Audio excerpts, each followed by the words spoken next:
आकाशवाणी रांची से प्रस्तुत है प्रादेशिक समाचार।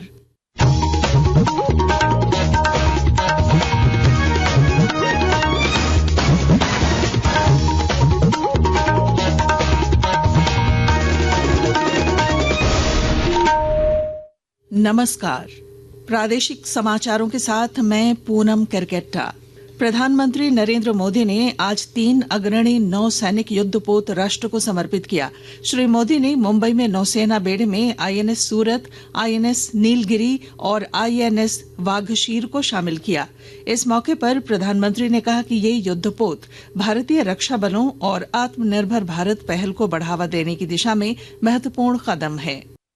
आज भारत की समुद्री विरासत, नेवी के गौरवशाली इतिहास और आत्मनिर्भर भारत अभियान के लिए भी बहुत बड़ा दिन है। छत्रपति शिवाजी महाराज ने भारत में नौसेना को नया सामर्थ्य दिया था, नया विजन दिया था। आज उनकी इस पावन धरती पर 21वीं सदी की नेवी को सशक्त करने की तरफ हम एक बहुत बड़ा कदम उठा रहे हैं। झारखंड हाईकोर्ट में आज पहली और दूसरी जेपीएससी समेत अन्य परीक्षाओं की जांच की मांग को लेकर दाखिल जनहित याचिका पर सुनवाई हुई। सुनवाई के दौरान सीबीआई की ओर से ट्रायल कोर्ट में दाखिल चार्जशीट की कॉपी जमा करने के लिए समय देने की मांग की। अदालत ने मांग को स्वीकार करते हुए इस मामले की अगली सुनवाई के लिए 5 फरवरी की तिथि निर्धारित की है। राज्य के मंत्री दीपक बिरवा ने पश्चिमी सिंहभूम स्थित राम तीर्थ धाम को पर्यटन स्थल के रूप में विकसित करने की घोषणा की है। पश्चिमी सिंहभूम में झारखंड ओडिशा सीमा पर अवस्थित पवित्र वैतरणी नदी तट पर मकर संक्रांति के मौके पर गंगा आरती में भाग लेते हुए श्री बिरवा ने कहा कि आम लोगों से राय लेकर 1 वर्ष के भीतर राम तीर्थ धाम को राष्ट्रीय स्तर का पर्यटन स्थल बनाया जाएगा। सूचना और प्रसारण राज्य मंत्री डॉक्टर एल मुरुगन कल झारखंड के 3 दिवसीय दौरे पर झारखंड आएंगे। डॉक्टर मुरुगन कल दोपहर बाद रांची एयरपोर्ट पहुंचेंगे, जहां से वे पश्चिमी सिंहभूम जिले के लिए रवाना हो जाएंगे। तीनों ही दिन वे आकांक्षी जिला पश्चिमी सिंहभूम में रहेंगे। पहले दिन वे जिले के अधिकारियों और जनप्रतिनिधियों के साथ बैठक कर विकास योजनाओं की प्रगति की समीक्षा करेंगे। दूसरे दिन यानी 17 जनवरी को वे जगन्नाथपुर आईटीआई और किरीबुरू सेल माइंस के अलावा कई अन्य स्थानों का दौरा करेंगे। आखिरी दिन वे विभागीय प्रमुखों के साथ बैठक करेंगे। राष्ट्रीय आविष्कार अभियान के अंतर्गत चतरा जिले के सरकारी विद्यालयों के बच्चों को शैक्षणिक भ्रमण पर लेकर जाया जाएगा। विस्तृत ब्यौरा दे रहे हैं हमारे संवाददाता।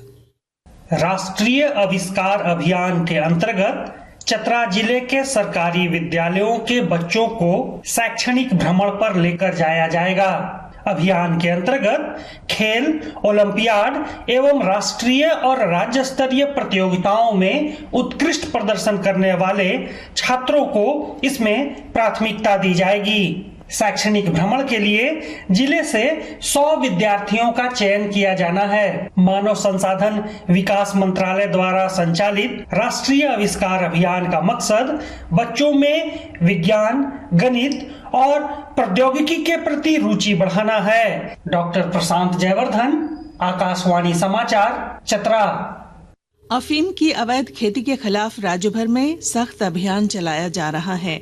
इस कड़ी में खूंटी जिले के सुदूरवर्ती इलाके में अभियान चलाकर अफीम की खेती करने वाले 7 लोगों को गिरफ्तार कर जेल भेज दिया गया है। पुलिस अधीक्षक अमन कुमार के निर्देश पर यह अभियान डीएसपी वरुण रजक के नेतृत्व में साइको, अड़की, मारंगहादा और मुरहू थाना क्षेत्रों में चलाया गया। डाल्टनगंज जिले में स्मार्ट बिजली मीटर के विरोध में अंतर्राष्ट्रीय मानवाधिकार एसोसिएशन ने आपत्ति जताई। समाज सेवियों ने इसे उपभोक्ताओं पर थोपा गया निर्णय बताया और सरकार से कार्रवाई रोकने की मांग की। सरायकेला खरसावां के गम्हरिया स्थित घोड़ा बाबा मंदिर में मकर संक्रांति के अगले दिन अखान यात्रा पर वार्षिक पूजा और मेले का आयोजन हुआ। हजारों भक्तों ने मेले में श्रद्धापूर्वक उत्साह से भाग लिया। रांची के मोरहाबादी स्थित बिरसा मुंडा स्टेडियम में आयोजित राष्ट्रीय स्कूली खेल के अंडर 14 एथलेटिक्स प्रतियोगिता के आखिरी दिन झारखंड के खाते में 3 कांस्य पदक आए। बालिका वर्ग के लॉन्ग जंप में सोनी कुमारी और बालक वर्ग में साहिबगंज आवासीय प्रशिक्षण केंद्र के संतोष मुर्मू ने कांस्य जीता। इसके अलावा 4 गुणा 100 मीटर बालक वर्ग में झारखंड की झोली में कांस्य पदक आया। प्रतियोगिता में झारखंड की टीम 8वें स्थान पर रही, जबकि तमिलनाडु की टीम ओवरऑल चैंपियन रही। और इसके साथ ही आकाशवाणी रांची से प्रादेशिक समाचार का ये बुलेटिन समाप्त हुआ। अगला प्रादेशिक मुख्य समाचार शाम 4 बजे प्रसारित किया जाएगा। नमस्कार।